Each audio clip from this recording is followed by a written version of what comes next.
Video like जरूर कर लीजिए और ऐसे वीडियो लगातार फ्री में पाने के लिए चैनल को तुरंत सब्सक्राइब कर लीजिए और बेल आइकन को जरूर टैप कर लीजिए ताकि आगे भी सारे वीडियो आपको मिलते रहे। यूट्यूब में फॉलो करते हैं तो प्लीज ये वाला फ्री टेलीग्राम चैनल जरूर ज्वाइन कर लीजिएगा। सारे नोटिफिकेशन सारे अपडेट यहीं पे आते हैं, ध्यान रखिए। नमस्कार दोस्तों, स्वागत है आप सभी का टीचिंग एग्जाम प्रिपरेशन में। जैसा कि आप सभी जानते हैं, स्टडी फॉर सिविल सर्विसेज के तहत हम लोग टीचिंग एग्जाम की तैयारी कर रहे थे, जिसमें हम लोग अभी टेट एग्जाम पर फोकस कर रहे थे और जो आगामी सीटेट का एग्जाम है उसके लिए हम लोग क्वेश्चंस को कर रहे थे। ये जितने भी प्रश्न हम यहाँ पे कर रहे हैं ये प्रायः सभी टेट एग्जाम के लिए महत्वपूर्ण है। इस सीरीज को चालू करने से पहले हम आपको बता दें कि यदि आप स्टडी फॉर सिविल सर्विसेज से संबंधित कोई भी कोर्स लेना चाह रहे हैं या ग्रुप से जुड़ना चाह रहे हैं या फिर कोई जानकारी चाह रहे हैं तो जो नंबर आपको दिए जा रहे हैं यहाँ पे आप कांटेक्ट कर सकते हैं। साथ ही साथ आप टेलीग्राम ग्रुप को जरूर ज्वाइन कीजिए, जो भी इन्फॉर्मेशन होती है वहाँ पे आपको प्रॉपर मिलती रहती है। चलिए शुरू करते हैं। पहला हमारा प्रश्न है इसमें कि निम्नलिखित में से कौन सी दिव्यांगता सामाजिक संचार में चुनौती का कारण बनती है। देखिए, अगर आपसे बात करें तो ये एक बहुत ही फेमस है और न्यूज़ में भी रहता है, हालांकि इसके बारे में लोग जानकारी कम रखते हैं। इसका विकल्प मैं पहले पढ़ दे रहा हूं आपका कि आत्म केंद्रित स्वलीनता बोलते हैं इसको, या पठनैफल्य, यानी कि इसके बारे में हम लोग पहले ही जो है इसके बारे में थोड़ी सी चर्चा एक उसमें हम लोग कर चुके हैं एक क्वेश्चन में। ठीक है, इस क्वेश्चन के बारे में हम लोग ने चर्चा की है। वैसे आप लोग इसको कर लेंगे कि जो डिस्कैलकुलिया हमने इसको देखा था, ठीक है, ये गुणन से संबंधित है, ग्राफ से संबंधित है। इसका जो सही उत्तर है मैं आपको बता दे रहा हूँ, इसका सही उत्तर ए होगा। इसको ऑटिज्म भी बोलते हैं। ठीक है, ऑटिज्म से ये चर्चा में रहता है अक्सर। इसके लिए काफ़ी अंतर्राष्ट्रीय स्तर पर प्रयास भी किए जा रहे हैं। ठीक है, अगर आप बोले तो इसमें क्या होता है, जो व्यक्ति का विकास होता है ना वो ठीक से हो नहीं पाता बच्चों का, और जिसमें उनके अंदर बात करने की क्षमता, खासकर बड़ों से बात करने की क्षमता जो है वो नहीं हो पाती। संवाद में उनको काफ़ी प्रॉब्लम होती है और इस कारण से उनका जो विकास होता है बहुत ज़्यादा प्रभावित होता है। इसके रूप में जागरूकता फैलाने के लिए हर साल आपको पता है कि 8 अप्रैल को वर्ल्ड ऑटिज्म डे मनाया जाता है। ठीक है, और खासकर ये जो विकार है ये किससे संबंधित है, तो ये आनुवांशिकता से संबंधित विकार है। किससे संबंधित है, आनुवांशिकता से संबंधित विकार है। चलिए, हमारा अगला प्रश्न है कि निम्न में से कौन सा सुविधाहीनता और वंचित समूहों के शिक्षार्थियों को शामिल करने में मदद करता है। जैसा कि ये प्रश्न मैंने बताया, ये प्रश्न जो है कह सकते हैं कि आप समावेशी शिक्षा से संबंधित है। मैंने बताया था कि हर वर्ग से मतलब है जो गरीब और निम्न वर्ग है, बाकी सभी वर्ग तो शामिल हो भी जाते हैं। हर वर्ग जो गरीब और निम्न वर्ग का है उसको शामिल करने के लिए यह आवश्यक हो जाता है कि समावेशी कॉन्सेप्ट को रखा जाए। यानी कि समावेशी से तात्पर्य है कि समाज का प्रत्येक व्यक्ति उसमें शामिल हो सके। तो यहाँ पे ये चीज इंपॉर्टेंट हो जाती है। तो यहाँ पे जो विकल्प आपका आएगा वो कौन सा आएगा, आपका यहाँ पे विविधता के महत्व को दर्शाएगा, क्योंकि जब विविधता हर वर्ग से लोग आएंगे तो भाई विविधता तो रहेगी ही रहेगी। ठीक है, आप लोग समझ गए होंगे।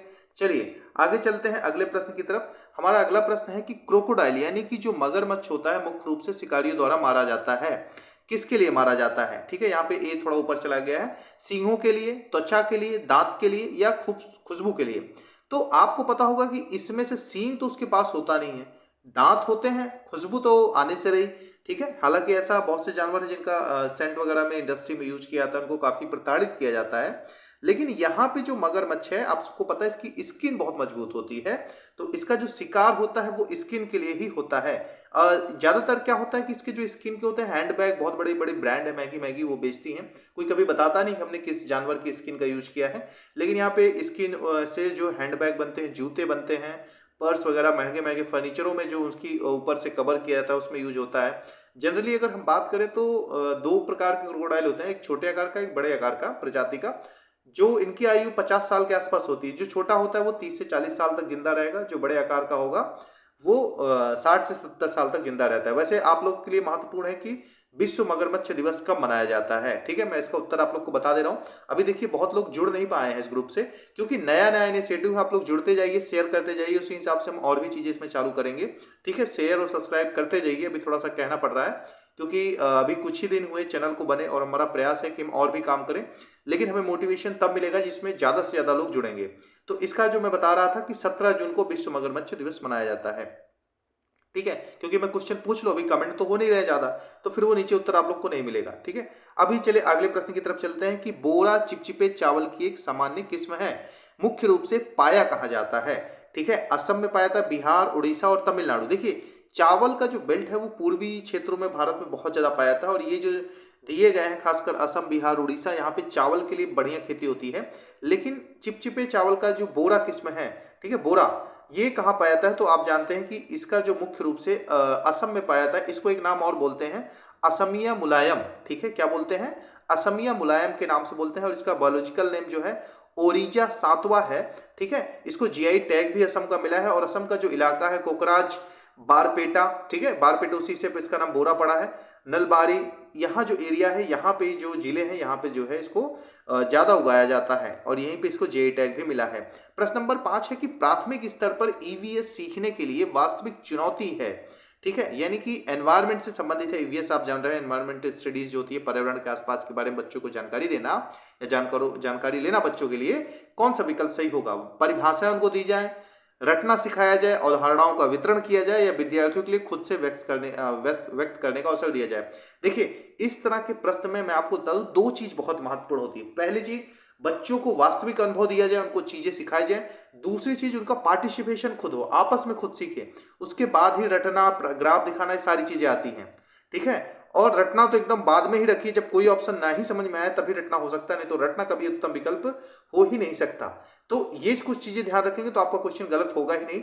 यहाँ पे देखिए, अगर मैं जैसे मैंने बताया तो एक ही विकल्प सही होना, तो इसमें कौन सा आ रहा है? परिभाषाएं बच्चों के लिए क्या जानकारी होगी? बच्चों को परिभाषाओं, शब्दों की समझ नहीं होगी। रटना तो मैंने पहले बताया।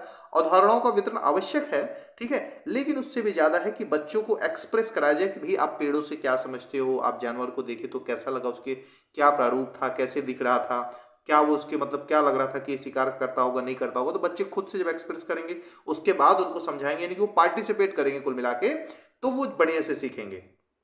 या अपने दोस्तों के साथ वार्तालाप करेंगे, सहपाठियों के साथ, वो भी बढ़िया विकल्प होगा। ये कुछ चीजें ध्यान रखेंगे तो आपके क्वेश्चन सही होंगे। प्राथमिक स्तर पर अगला प्रश्न है कि प्राथमिक स्तर पर ईवीएस के पाठ्यक्रम में निम्नलिखित में से किस थीम को उप थीम शामिल है?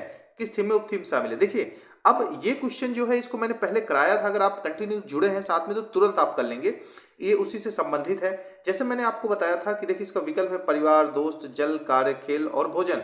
तो यहाँ पे मैंने बताया था कि प्राथमिक स्तर पे जो पाठ्यक्रम है उसमें परिवार के, दोस्त के थीम, उप थीम शामिल किया गया है, जिसमें 4 चीजें हमने बताई थी। कौन सी थी 4 चीजें? कि आपसी संबंध, काम और खेल, ठीक है, जानवर और पौधे। तो यहाँ पे अगर आप देखें तो आपको जो विकल्प सही लग रहा होगा, फ्रेंड एंड फैमिली, ठीक है, तो ये ऑप्शन यहाँ पे सही होगा। 7वें नंबर पे आते हैं कि ईवीएस में प्रामाणिक एवं सार्थक शिक्षण दिया जा सकता है, ठीक है, प्रामाणिक और सार्थक शिक्षण दिया जा सकता है। विकल्प आपके सामने है, वर्णन के द्वारा, वास्तविक संवाद के द्वारा, ठीक है, प्रयोग के द्वारा, अथवा सही और गलत के रूप में विद्यार्थियों को दिया जा सकता है। अब देखिए, यहाँ पे जाहिर से कि विकल्प देख के समझ में आ रहा है कि कोई जो है एक मतलब एक ही सही होगा। तो यहाँ पे आपको ये चीज समझ में आ रही होगी कि ये जो विकल्प है, अब इसमें ऐसे में पहले आप छांटना चालू कीजिए। वैसे पता है तो तुरंत कर सकते हैं, लेकिन मेरा मानना है कि पहले अगर गलत आप छांटने में सक्षम है तो आपका काम जल्दी बन जाएगा। सही नहीं पता तब भी तो मैंने बताया कि एनवायरनमेंट में सबसे ज्यादा क्या है? वास्तविक संवाद, ये चलेगा, ठीक है। प्रयोग करने से भी आप सीख रहे हैं, वर्णन से भी सीख रहे हैं, सही और गलत के रूप में विद्यार्थियों को उत्तर दिए जाने के रूप में ना।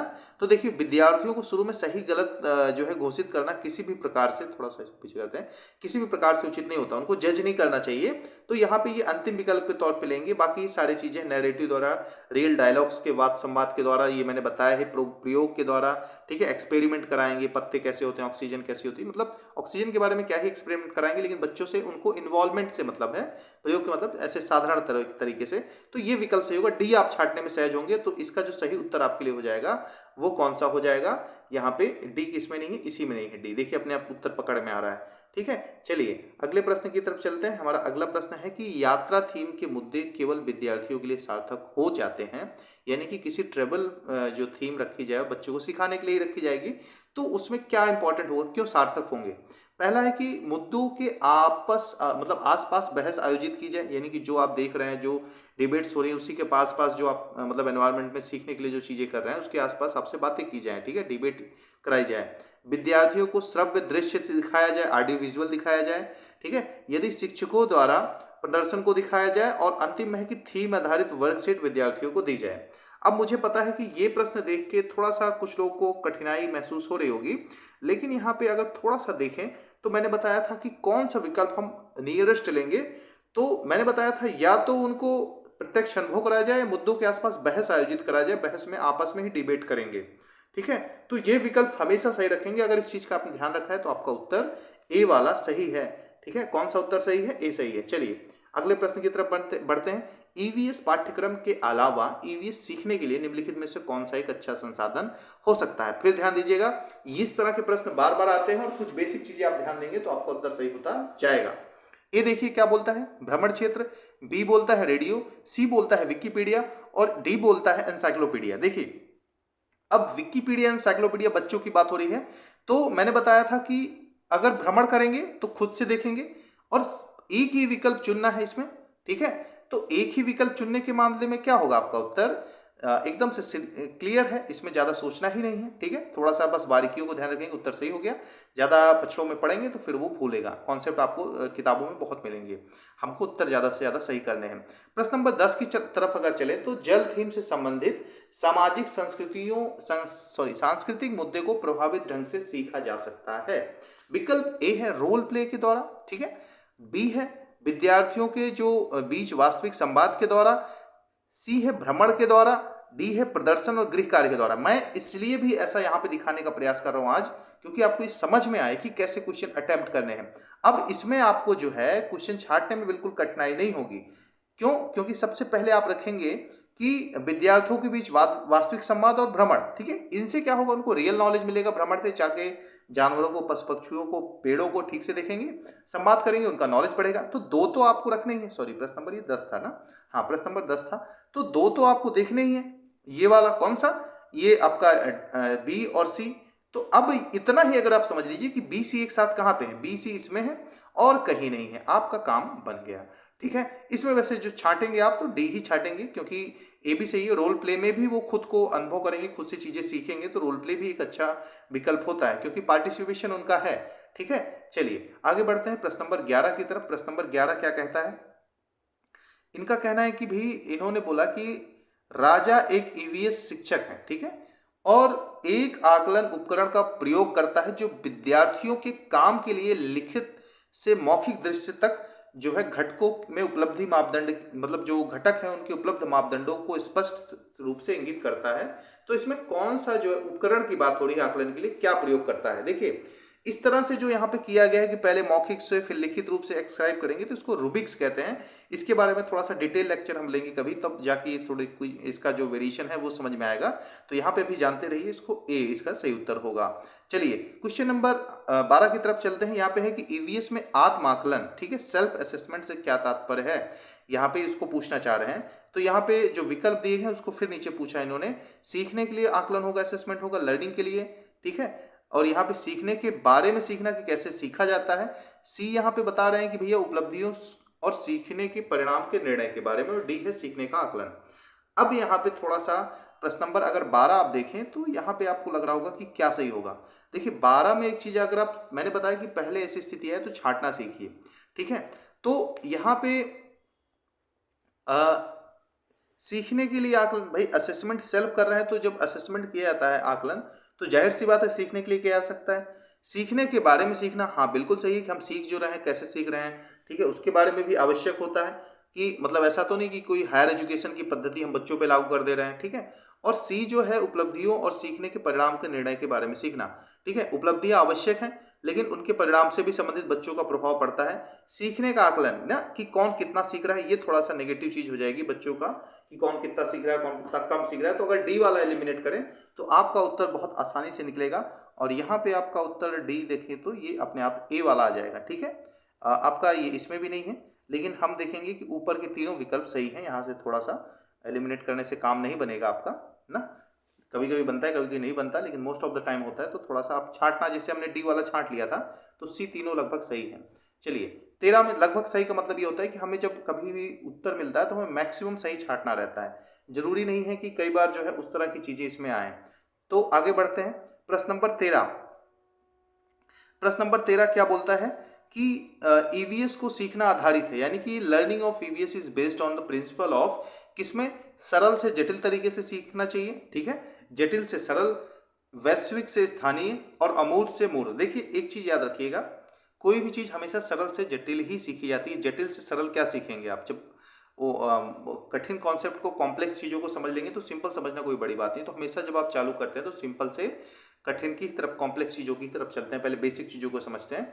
तो यहाँ पे जो आपका उत्तर सही होगा वो कौन सा होगा, वो ए वाला उत्तर सही होगा। ठीक है, चलिए आगे बढ़ते हैं प्रश्न नंबर 16 की तरफ। यहाँ पे थोड़ा सा क्रम गड़बड़ हो गया है, वो आप लोग समझ लीजिएगा।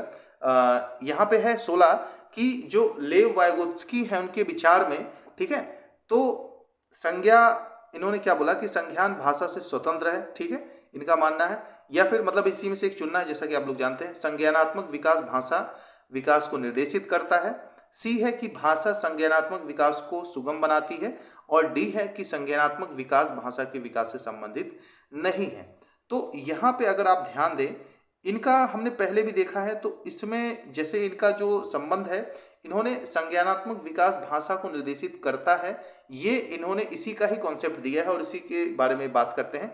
थोड़ा सा अगर हम डिटेल से यहाँ पे देखें, क्योंकि मैं बता चुका हूँ लेकिन फिर भी बताता हूँ कि जो वाइगोत्स्की के हिसाब से भाषा जो है संज्ञानात्मक विकास को हमेशा अच्छा बनाती है, सीखने में सुगम बनाती है, यानी कि नॉलेज एक जो है एक माध्यम है सीखने का।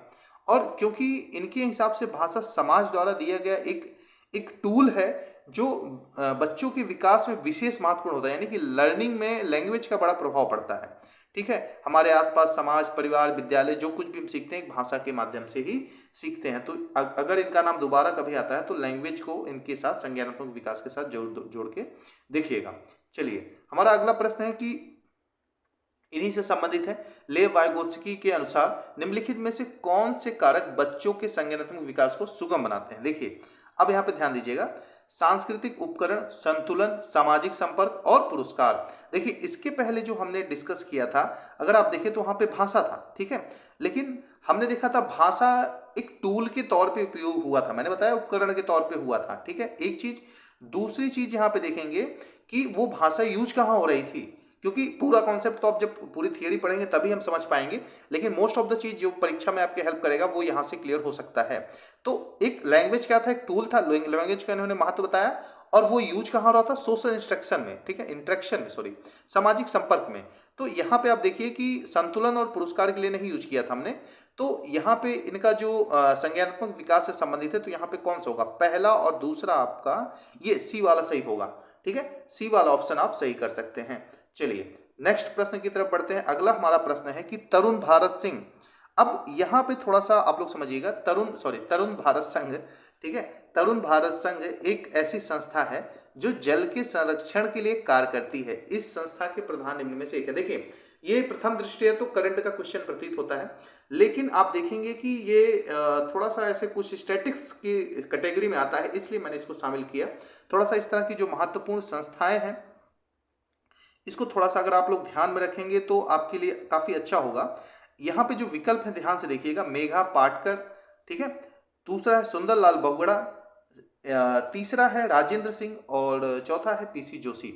तो इसका जो सही उत्तर मैं बता दे रहा हूँ, बहुत से लोग नहीं पता होगा, इनका जो सही उत्तर है राजेंद्र सिंह। राजेंद्र सिंह की अगर हम बात करें तो इनका एक एनजीओ है तरुण भारत संघ। ये लोग क्या करते हैं, एनजीओ का मतलब समझ रहे हैं, गैर सरकारी संस्था होती है ये लोग, वैसे आप लोग समझ रहे होंगे। इनका जो मूल था ये जल के बारे में और जल के जो संरक्षण है उसके बारे में इन्होंने काफी प्रयास किया, जल संरक्षण के बारे में संस्था है, ठीक है, इसीलिए इनको जल पुरुष भी कहा जाता है। किसको, राजेंद्र सिंह को। और मेघा पाटकर के बारे में तो आप लोग जानते ही होंगे, नर्मदा बचाओ आंदोलन से ये संबंधित है। और सुंदरलाल बहुगुणा का नाम आप लोग ने सुना होगा, इनको कोई पुरस्कार भी अभी दिया गया है, मेरे दिमाग से उतर रहा है, ठीक है, आप लोग कमेंट करके बता सकते हैं। तो सुंदरलाल बहुगुणा को चिपको आंदोलन का प्रणेता माना जाता है। पीसी जोशी साम्यवादी आंदोलन की जो प्रारंभिक कम्युनिस्ट पार्टी बनी थी उसके जो है सचिव रहे थे। तो इस हिसाब से इसका जो सही उत्तर होगा आपका सी होगा, राजेंद्र सिंह। आगे बढ़ते हैं। उन आदिवासी वर्गों की पहचान कीजिए जो हिमाचल प्रदेश के मूल निवासी हैं। विकल्प है सांथाली, गद्दी, गोंड और साहविया जनजाति। तो इसमें जैसे सांथाली है, गोंड है, ये सब आप जानते हैं। इसका सही उत्तर मैं बता दे रहा हूं, जीके का प्रश्न है, इसका सही उत्तर है बी है, गद्दी है। ठीक है, चलिए अब बी की तरफ, अगले प्रश्न की तरफ बढ़ते हैं। निम्न में से कौन सा मिजोरम का प्राचीन नृत्य है, क्वेश्चन नंबर 20। ठीक है, सतरिया नृत्य है, रॉफ नृत्य है, चेराव नृत्य है, गरबा नृत्य है। अब देखिए इसमें कुछ चीजें तो आप ऐसे ही छाट सकते हैं। देखिए, गरबा आप अपने आप छाट दीजिए, गरबा आपको पता है गुजरात का है। रऊफ के बारे में पता नहीं आप लोगों ने पढ़ा है कि नहीं, लेकिन काफी फेमस है। ये जम्मू एंड कश्मीर का नृत्य है। अब बचते हैं सत्रिया नृत्य और चिराव नृत्य। ये थोड़ा सा आपको कंफ्यूज करेगा, लेकिन मैं आपको बता दूं कि यहाँ पे आपका जो संबंधित है मिजोरम से वो चिराव नृत्य है। ठीक है, एक पारंपरिक नृत्य है यहाँ पे ना, इसको वास नृत्य के रूप में भी जाना जाता है चिराव को। और एक और बचता है आपका कौन सा, ये सतारिया। ठीक है, सत्तरिया भी बोलते हैं इसको। तो ये असम का लोकप्रिय शास्त्रीय नृत्य है। कौन सा, सतारिया असम का हो गया। ठीक है, रौफ मैंने आपको बताया कहाँ का है, ये भी याद रखिएगा, जम्मू एंड कश्मीर का, काफी फेमस है, गुजरात का गरबा है। और इसका जो सही उत्तर है वो चिराव है। ठीक है, मिजोरम से संबंधित है। अगला हमारा प्रश्न है कि पैने, चपटे, चौड़े आगे दांत वाले, यानी कि नुकीले दांतों की बात हो रही है। एनिमल विथ शार्प फ्लैट, ठीक है, ब्रॉड फ्रंट टीथ ना, have different preference for food ना, which of the following food preference do these animals go for. तो यहाँ पे आप देखिएगा कि जो चौड़े पैने दांत हैं, मतलब दांत अच्छे समझ रहे हैं, आगे से मजबूत है, खाने के लिए हैं, तो इनकी प्राथमिकता भोजन के संबंध में दूसरी होती है। तो ये क्या पसंद करते हैं। अब देखिए यहाँ पे फल और साग, ठीक है, यहाँ विकल्प देखते हैं, दूसरे पशुओं का मांस, साग, फल और अनाज। तो यहाँ पे आप समझेंगे कि ये जो बात हो रही है, अगर घास का देखें, फल का देखें, अनाज का, तो लगभग सिमिलर है, एक ही जैसे पशु होते हैं, जानवर, वो खा लेते हैं। लेकिन यहाँ पे दूसरे पशुओं का मांस जो होगा वो होगा, क्योंकि पैने हैं और मजबूत हैं आगे के चौड़े। तो ये बहुत सिंपल सा है। ठीक है, यहाँ पे पहला सही होगा। आगे चलते हैं क्वेश्चन नंबर 22 में कि पूर्व संक्रियात्मक अवस्था में कौन सी संज्ञानात्मक क्षमता आती है। ये हमने चर्चा की है। अगर आप बात करें पूर्व संक्रियात्मक अवस्था की, तो आप लोग को क्या याद है कि मैंने कौन सी एज बताई थी, इसके तहत कौन कौन सी एज आपकी आती है, किस वर्ग के बालक आते हैं। तो आप ध्यान देंगे कि इसमें 2 से 7 वर्ष के जो बच्चे होते हैं वो आते हैं। ठीक है, और इस अवस्था में अगर आप देखें 2 से 7 वर्ष की अवस्था में, तो आपको एक चीज यहाँ पे समझ में आएगा कि इसमें क्या होता है कि जो ये अवस्था है पूर्व संक्रियात्मक की, इसमें क्या होता है। देखिए पहले विकल्प पढ़िए, आमूर्त सोच की क्षमता होती है, निर्देशित व्यवहार क्षमता होती है, दूसरों के नजरियों को मतलब लेने की क्षमता होती है, या फिर परिकल्पनात्मक निगमनात्मक सोच की क्षमता होती है। तो यहाँ पे अगर आप समझे तो समझ में आता है कि जो इसमें क्या होता है, 2 से 7 वर्ष की अवस्था में बच्चे जो है लक्षित चीजों को प्राप्त करने का रख सकते हैं, यानी कि उनको जो बोल दिया जाता है टीचर के द्वारा, बच्चे उस चीज को करने में थोड़ा सा विश्वास रखते हैं और जितना बोला जाता है उतना ही करते हैं। तो यहाँ पे बी सही होगा, ability to goal director behaviour इनका सही होगा, बी। प्रश्न नंबर 23 की तरफ बढ़ते हैं। पियाजे का हमने बहुत देखा है, ठीक है, मतलब बहुत से प्रश्न देखे हैं, और इस प्रश्न में भी कुछ ऐसा है, यहाँ पे फिल इन द ब्लैंक्स है, 2 बार खाली है। ठीक है, इनको भरना है अकॉर्डिंग टू यहाँ पे देखेंगे Piaget it is very important for a teacher to be ना। तो इसमें क्या होगा, पहला आएगा कि विकल्प है यहाँ पे खाली है, यानी कि शिक्षक कैसा होना चाहिए और बहुत जरूरी है, 2 चीजें। तो यहाँ पे मोबिलिटी आएगी, फ्लेक्सिबिलिटी आएगी, ठीक है, और आपका स्ट्रक्चर्ड रिजिट आएगा। तो यहाँ पे जो सही उत्तर है मैं आपको बता दे रहा हूँ, गतिशील और लचीलापन आएगा। ठीक है, चलिए आगे बढ़ते हैं क्वेश्चन नंबर 24 की तरफ। निम्न में से जल के विषय में कौन सा सही है, निम्न में से जल के विषय में कौन सा सही है, देख लेते हैं। पहला है जल एक सार्वभौमिक विलायक है।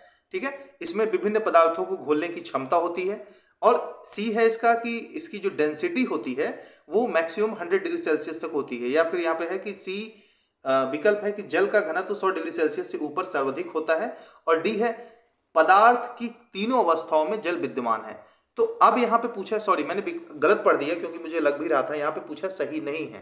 ठीक है, तो आप देखेंगे कि भाई देखो, एक जल को सार्वभौमिक विलायक आप बोल ही सकते हैं। ठीक है, पदार्थ की तीनों अवस्था में ठोस, द्रव, गैस में पाया ही जाता है। अब मैंने आपको बताया है कि ऐसे प्रश्नों में आपको छांटना बहुत आवश्यक हो जाता है। ठीक है, तो छांटने के लिए आप देखेंगे कि जो आपको लगेगा कि गलत है उसको अगर आप छांट लेंगे तो आपका काम बन जाता है।